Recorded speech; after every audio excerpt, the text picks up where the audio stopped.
Hi, this is Len Edgerly. Welcome to the Kindle Chronicles.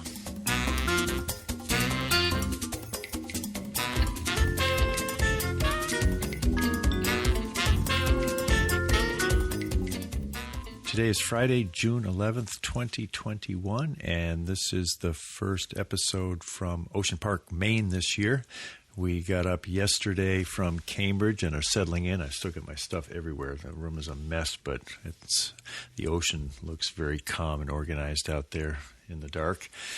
And we'll be here most of the summer, probably until October or so. I spoke with Jaimal Yogis when back in Cambridge, and he is the author of another book, and this one is Mop Rides the Waves of Change, and it's coming out in July. I'll tell you about that in the introduction. Afterward, I'm going to tell you about a project that I initiated yesterday. It was day one of what I'm thinking of as the See You in September project, in which I'm dialing back my social media activity and my news consumption. And I'll be curious to get ideas that others of you might have about how you're handling your diet of social media. And I'm planning to go 90 days, and so far I've done one day, and tomorrow morning I'll be celebrating 2 days of sobriety under this new routine that I'll tell you about. Let's get started with the interview. My guest this week, Jaimal Yogis, has written another wonderful children's book about surfing. The first one was Mop Rides the Waves of Life, a story of mindfulness and surfing, that was published in June of last year by Parallax Press. That's a nonprofit publisher founded by the Zen master Thich Nhat Hanh. Now comes a second Mop story titled Mop Rides the Waves of Change.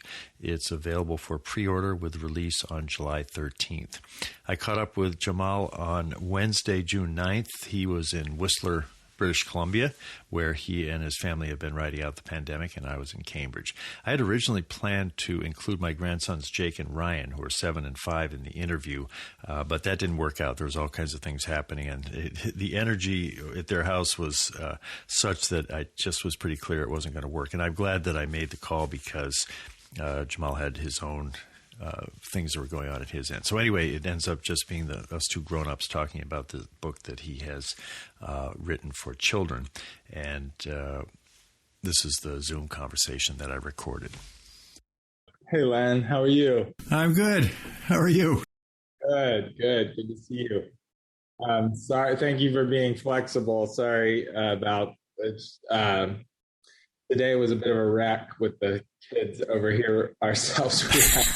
We got to school like an hour late, and then all my I didn't have my computer working, so I'm on my wife's computer. Speaking of which, we should jump in because I have a hard stop at 1:30. Perfect. Yep. Let's keep it. Let's do a brief. I'll try to be more. Yeah, and I'm not. I decided to not do the kids. The energy level was too crazy over there, so I'm back at my house. And so, do you want to just make sure we finish by 25 past the hour, so you've got time for your next thing? That's great. Yeah. Yeah. Let's do that. Okay. Cool. Where have I reached you? Are you in the San Francisco area? Or I forget. I know you're in California, but whereabouts? Oh no, we're in Whistler, Canada now. Oh, you are. Wow. The year we're going back to San Francisco. Uh-huh. But, I love that cuckoo clock. Yes. But we've been in Canada for the pandemic. Oh, you have. I'm here to get the kids back in school early, and my wife has a work connection here. So I see. So you went up there because of the pandemic? It was just the best place to be as a family during the pandemic? Basically, I mean, it's a longer story, but my wife's CFO is from here, and they have a small office. So we're thinking, maybe sometime we'll do a year in Whistler, and you can work from the office up there. And then our school was shut down, and school was open here. So we said, why don't we do it this year? And so we came to Whistler. Yeah. Wow. Oh, that's cool. There's worse places to spend a pandemic. It's been beautiful. Bears roaming around everywhere, and the kids love their school. We skied a ton. I miss the ocean, of course, but we're headed back. And the ocean will be across the street again come Excellent. That'll be good. Well, you've got a new MOP book coming out, let's see, July 13th. I think that's like 34 days from now or something like that. You had the first one, I think, last summer, MOP Rides the Waves of Life. What's the progression from the one book to the second book and what's going on so we give people a feel for what's coming in July from MOP? Yeah, 34 days and 6 hours. No, just kidding. MOP Rides the Waves of Change. In this book, MOP, we're meeting MOP's crew, basically. In the first one, it's MOP. He's learning about the basics of his emotions and his emotional waves. So MOP's a surfer. He loves to surf, but he gets into problems at school and at home, like every human and every kid does, running into difficult emotions. So in number one, he's just learning that he can ride his emotions like waves in the ocean. Every emotion passes. If you get walloped by fear or anger or sadness, it's temporary. So you don't have to react. Just take a deep breath and let it pass, and then you'll be back in good way. More good waves are coming. So it's just kind of like a basic principles of mindfulness and not even mindfulness so much as basic principles of social emotional wellness for MOP that he's learning. He's learning from Mom. But turns out MOP has a crew of surfers and his best buddies Ipo and Sammy are in this book. And so one thing as surfers, I think, it's really fun to surf alone. It's really fun to have that communion with the ocean, but it's even more fun to surf with friends. And so I think I just wanted to celebrate MOP's joy of the ocean and surfing with other kids. And then also I wanted to bring in an environmental element. That's a huge passion of mine, keeping plastics out of the ocean. We have like 3 billion pounds or 30 billion pounds of plastic that goes into the ocean every year. It's a huge problem for wildlife, for humanity, really. So, but surfers run into it firsthand. And so MOP and his buddies, they run into a turtle in this book who is about to eat a plastic bag. And some of their older kids from school are laughing about that, like, what a dumb turtle. And they get upset about this. They get angry. And MOP in the first book learned that, well, if I react to my anger or if I act angry, it can get me into problems. But this is an anger that has some sort of righteous justice to it, where it's like, well, I'm angry. What do I do with this feeling of anger? Because I want to see change. And so they have to figure out how. It's kind of like the next level of, it's like graduate school of emotion, or the next grade of like, what do you do with this sort of nuanced emotion where it's like, well, anger doesn't feel good. It can turn bad. It can turn sour. But there are times when anger is maybe motivated by compassion. And what do you do? And so they, in their surfing adventure, kind of try to figure that out. And they meet a friend, Ipo's uncle, who's like a big wave surfing master, and he helps them through that. Uncle Chemo. Yeah. Yeah, so Uncle Chemo, I mean, this is something that I've run into in my own emotional world inside myself. Like, this is how I got into this. I mean, riding my own emotional waves occurred to me when I was 20 and really in a lot of emotional turmoil, or even before that when I was a teenager. And I think I, like MOP, just needed to figure out, how do I handle my emotions at all? And then once I did, though, it was like, oh, well, how do I, it's not as simple as there are good emotions and bad emotions, right? It's like sometimes you're angry and that gives you a boost of energy to work on something, or sometimes you're afraid and you need that energy to stay up all night and work on your finals project or whatever. And so but how do you use that energy without it being debilitating or without it being unwise? And that's a more difficult challenge, I think. And so the kids are working on that. And basically Uncle Chemo is saying, hey, well, you guys are angry. They run into him out surfing. They say, hey, you guys are super angry about all the wildlife being bogged down by plastics. What's that about? Like, look deeper, essentially. And Uncle Chemo says, what's really going on deep down? And they don't know what he's talking about. It seems like kind of a Zen koan, and then he surfs off on a big wave. And that's when Mop falls, and he realizes that under the wave, it's peaceful deep down. Mm-hmm. Even though a huge wave is churning up on top, it's still quiet under the water. And that's when a light bulb goes off, and he says, oh, deep down, what's driving our anger is that we care. And that's Ipo's insight. Oh, we care about the ocean. So the feeling really to ride is our love for the ocean. And also in this book, in the very beginning, we're introduced to the fact that Mop, Ipo, and Sammy have a band called the Coconut Heads. And so when that light bulb goes off, they realize, oh, we can use this anger we have to do something actually joyful and loving. And they decide to have a concert for the ocean, a Rock the Beach Clean concert. And so they set up a big stage, and they say, if you want to come to the concert, you got to pick up a bucket of trash. And so I think, they're really doing something as kids that I think, we all can learn, which is like how to transform difficult emotions into something positive. That's really difficult to do. But I mean, that is the creative process. I think a lot when you're an artist, you feel things, or you feel pent up, or you feel knotted up, and then something creative comes out of it. And if it's something creative that can also help other people, all the better. So they're really going for it in this book. Yeah.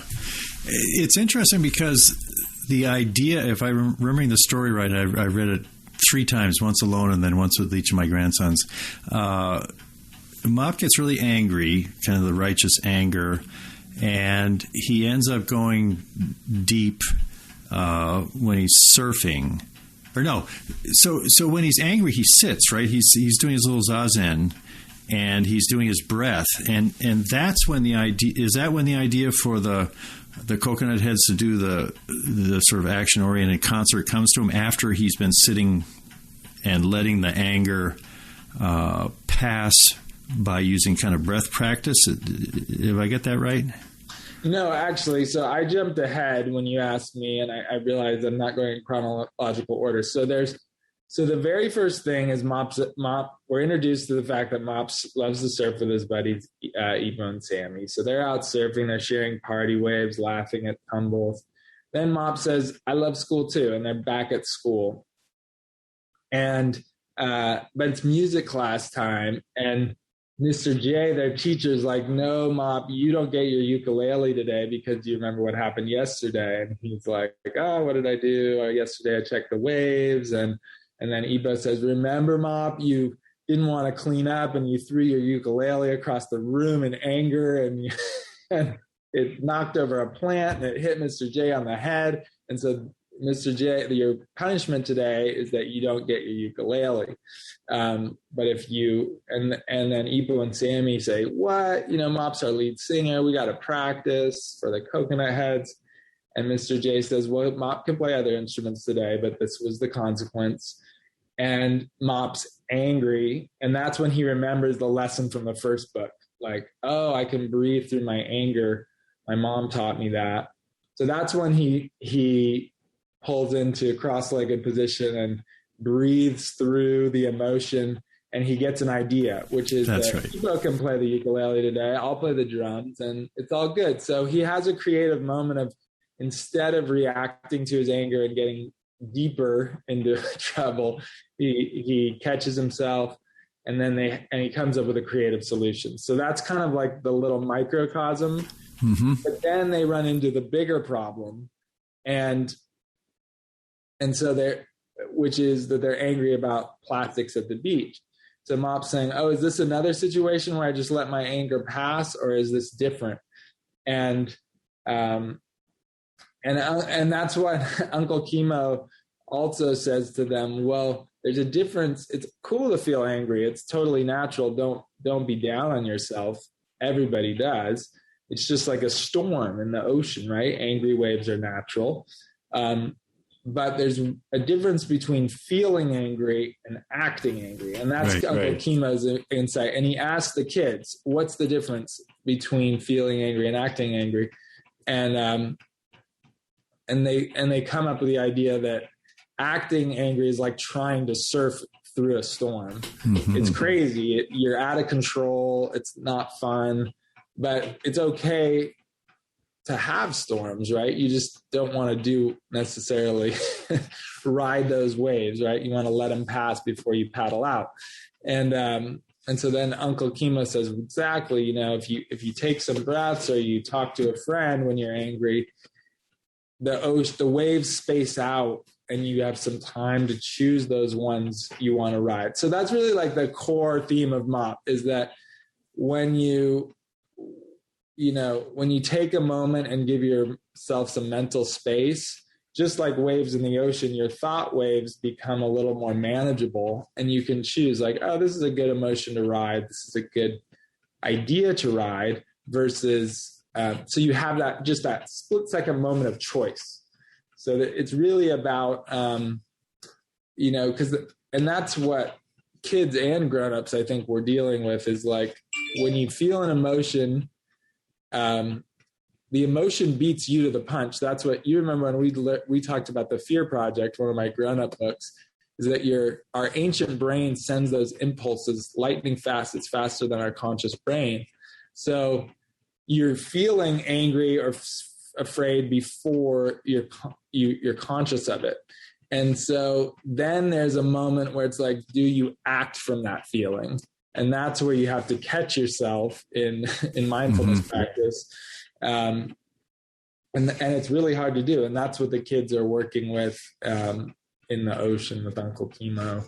And yeah, there's so many layers to it. I mean, the other thing that I took, and it was the second time when Uncle Chemo was showing them how to, don't surf in the storm, go underneath where it's quiet.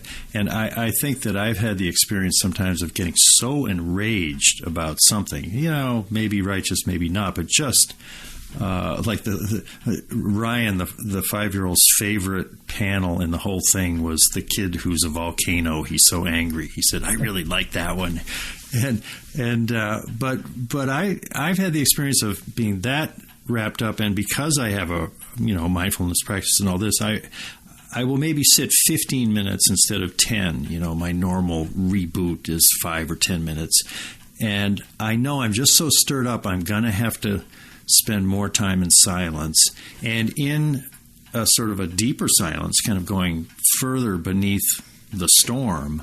Sometimes I'll find, an awareness about something I've been doing wrong for 30 years in my marriage, or some real sort of transformative awareness will sometimes come out of the deeper water, which I was forced into because I was so pissed off and I was just so full of rage. And so reading the book with the kids too, the sort of peaceful place under those stormy waves and the turtles swimming along and stuff like that was quite evocative to me for, the benefits of sticking with the practice. And I used to do 7-day sessions. You'd sit for 12 hours for 7 days, and you got way deep when you did that. And sometimes there's enough storm that it really makes sense to just unplug that deeply. Yeah, it's harder to do with 3 boys. I had two, a 5-year-old and a 7-year-old for approximately 29 minutes, and it cooked me. So I don't know how you do 3 boys through a whole pandemic and can have a conversation with a grown-up that so far is so sane. Well, we had to reschedule, but yeah, not all the time. Yeah. There's lots of, you hit the nail on the head. I mean, difficult emotions are the teachers. Yeah. They are the opportunities, just like every challenge is a teacher. And that's that growth mindset. If you use the buzzword, I think is crucial for continuing to learn and grow and understand ourselves. And for kids, I mean, we had this amazing preschool that like took on this approach as a philosophy where every single fight that kids get into, they don't rush and say, time out, you. It's like they stop. Okay, what's going on? Let the kids try to solve it themselves. Let them work through the emotions. The teachers just have amazing patience, and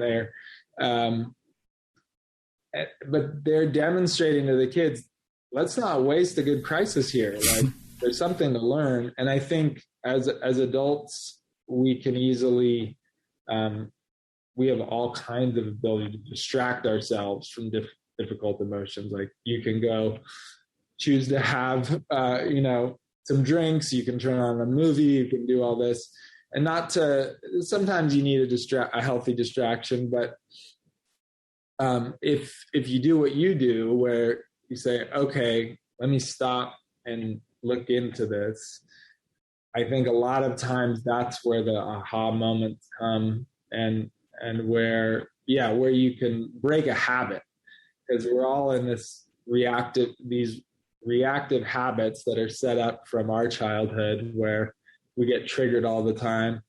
And those triggers, you either keep reacting to the same triggers over and over again and just deepening that trench, or you take a step back, go into the deep place and say, what is this really about? And if you can get underneath it, I think that's where the actual change can happen.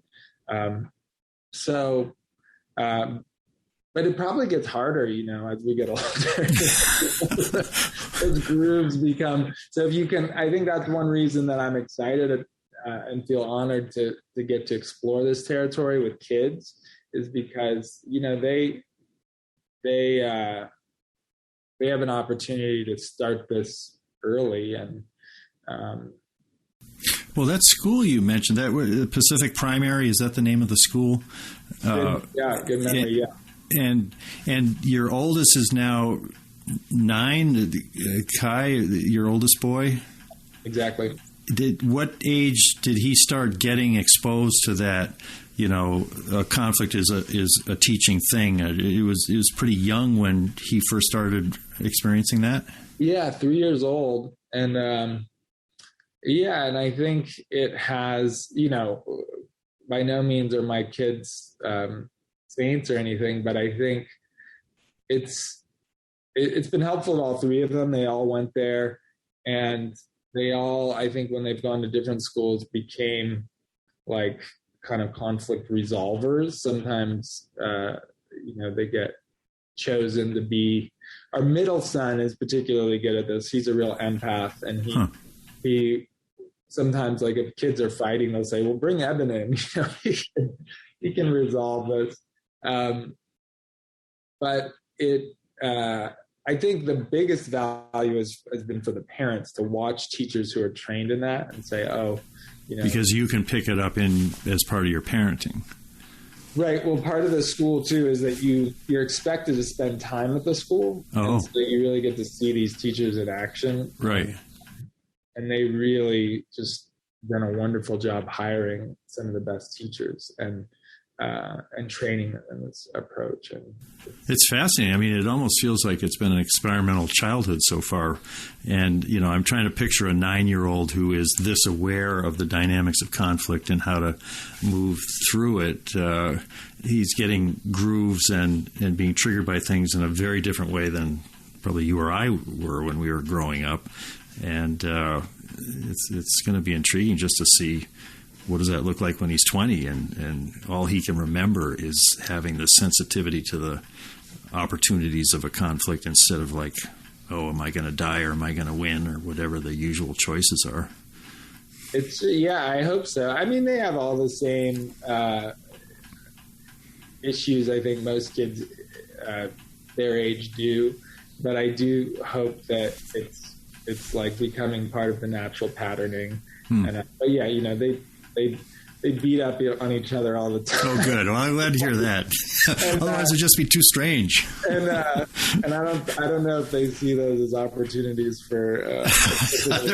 Well, if they want to stay alive, they're not saying that. Oh, this is an opportunity to grow. Let's do it. Say, oh, okay, whack. they're it's primal, but there's a lot of, they certainly present us with a lot of opportunities. Yeah.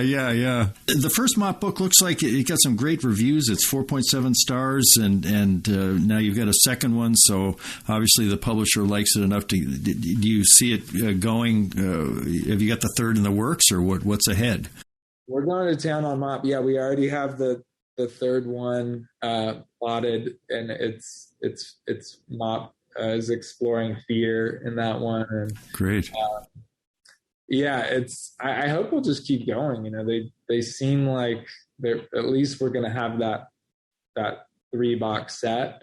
And then when you're my age, you can be writing, Mop goes to Princeton, you'll find see, what is he learning in college, We might, maybe we'll become a comic book or something.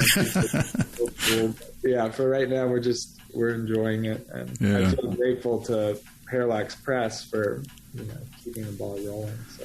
Anything else you want to mention? Is there related video, other things that are coming out at the time of the book, or? There is a cool animated trailer that's coming out probably like the week or two before, so keep an eye on that on my social media and whatnot. And and there's some talks about more music and even some folks interested in a Mop TV show. So we'll see what happens. That's cool. But we're getting a good response to Mop, and a lot of schools are using Mop in their classrooms. So if teachers are listening to this, I'm always happy to do fun like Zoom stuff with students. We have a little project where we draw waves and learn to draw Mop and write an emotion into the wave, and kids really dig it. So, a question for you that is being a Kindle podcast. What are the stats like on how many people are reading picture books electronically? Is that going up, or because it's not? It's probably the lowest, right? Yeah, I kind of doubt it. I think it's probably just such a fraction compared to paper. I mean, here am I, the Kindle evangelist, and I just always prefer paper reading to my grandsons. Yeah. I was able to, do the PDF that you sent, and that's a good question. It would be interesting to see if there's been any inroads on it. I would kind of doubt it. Yeah, because we've sold. We sell like probably 1% of the sales are Kindle sales. Lots of Amazon sales, but there is a segment. There are people who like it. Like teachers sometimes and schools like it for putting up on the slideshow. Very good. I have been speaking with Jaimal Yogis, author of Mop Rides the Waves of Change, available for pre-order with release on July 13th. Thanks very much, Jaimal. Thanks, Len. Always great to talk to you. Right. Good luck with the book. Thank you. Say hi to Mop. Well, hi to your grandsons. Okay. Bye. I should chat with them next time. I want to mention Matt Allen, who is the illustrator for both of the Mop books, and the illustrations are just fantastic. The scenes of the waves and the turtle down deep and Mop with his curly hair really make the book part of what make the book so enchanting. So this is a collaboration between two great artists, the writer Jaimal Yogis and Matt Allen. I also want to thank some of you gave me some advice in answer to my question last week about the clicking of Great Grandpa Skelton's clock. And I think the consensus was it is distracting in the interview. So I trimmed it out again this time as I was editing it here in Ocean Park. And going forward, I'm just going to have to stop the pendulum for the clock. Well, it won't be an issue until October when I get back to Massachusetts, because the clock is down there, not up here in Maine. But appreciated the audio feedback on that. So I want to tell you about something I mentioned on the Morning Journal yesterday, and I talked about it again today. This is an idea that's probably been brewing for quite a while.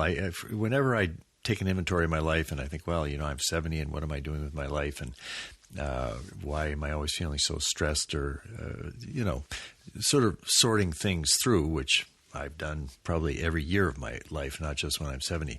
But lately, it's always come up with, I wish I didn't waste so much time on Twitter and Facebook and social media and sort of compulsively reading the news.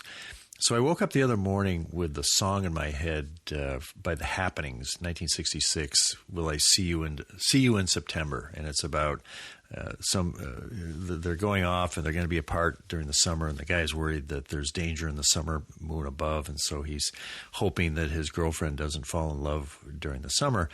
So going up to Maine, coming here to Maine, I had the idea that, well, that sort of goes until September. And 90 days is a period of time that, you can work on some habits. So I thought that I would go off Twitter, Facebook, and Instagram until September 8th, which would be 90 days from yesterday. And at the same time that I would cancel subscriptions to newspapers and magazines that I subscribe to. So I put that into effect yesterday. I canceled the Financial Times, New York Times. Washington Post turned out to be kind of difficult to cancel because they gave me such a good deal that I still have that in effect, but I'm just not going to be reading it. And then Wall Street Journal, I have some kind of phantom subscription to the Wall Street Journal that is not cancelable. So, but the idea is to just not have, 10 snacks a day of looking at what's breaking in the news. And I also wiped out all the notifications that are coming from those news sources. So it just travel a little lighter, be here at the beach and there's lots of family and there's my guitar. I've got a song I'm working on. Just try to recalibrate and I think it amounts to a sabbatical, and it's a combined social media news sabbatical. And I put some notice up on it on Instagram and Facebook and Twitter. Was that yesterday? I guess I did.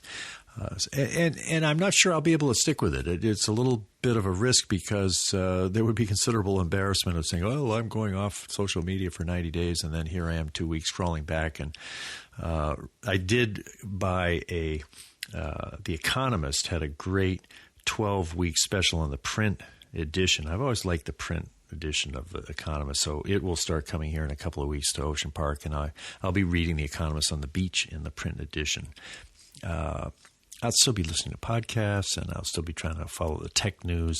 I'm keeping my subscription to Wired active, and also The Information, which is a really strong tech newsletter.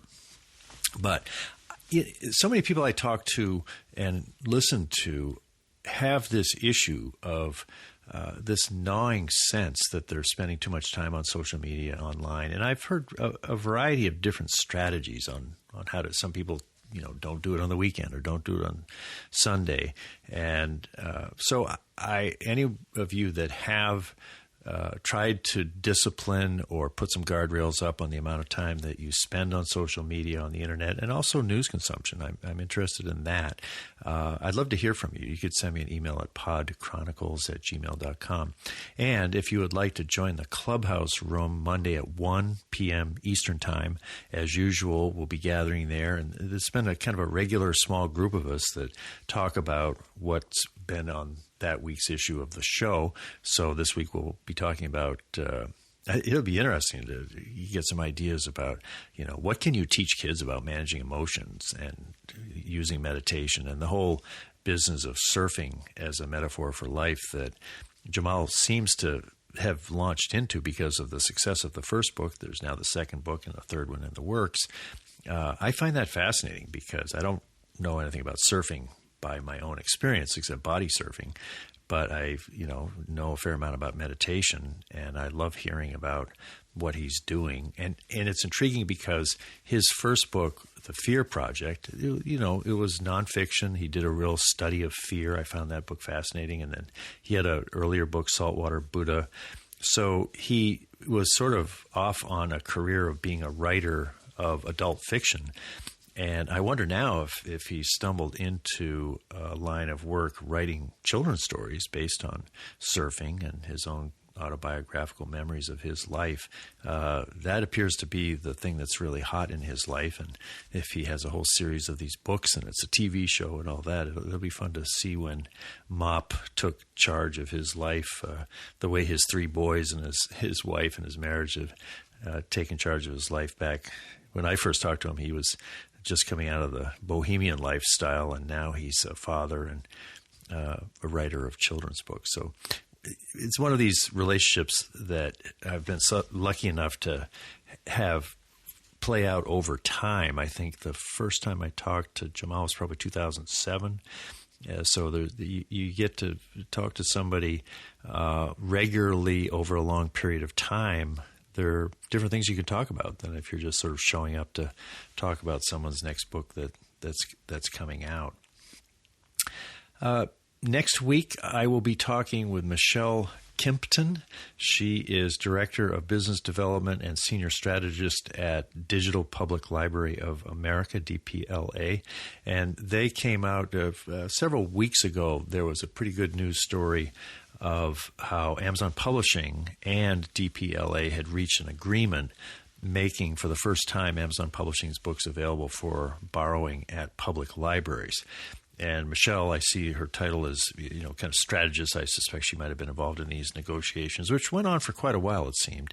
And we'll learn about what the DPLA is doing, not only with Amazon, but there are, I think, 1,000 other publishers that they're handling this borrowing aspect of making books available throughout the country. So that'll be an interesting conversation.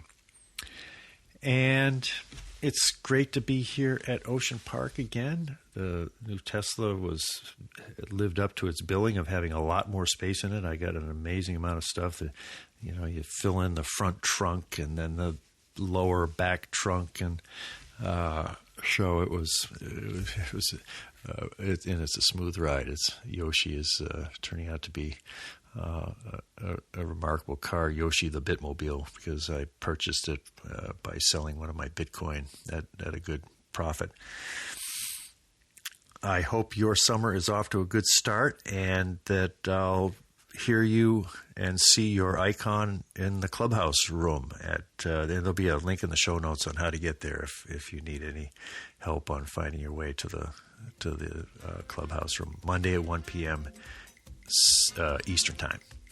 Thanks for listening. Bye.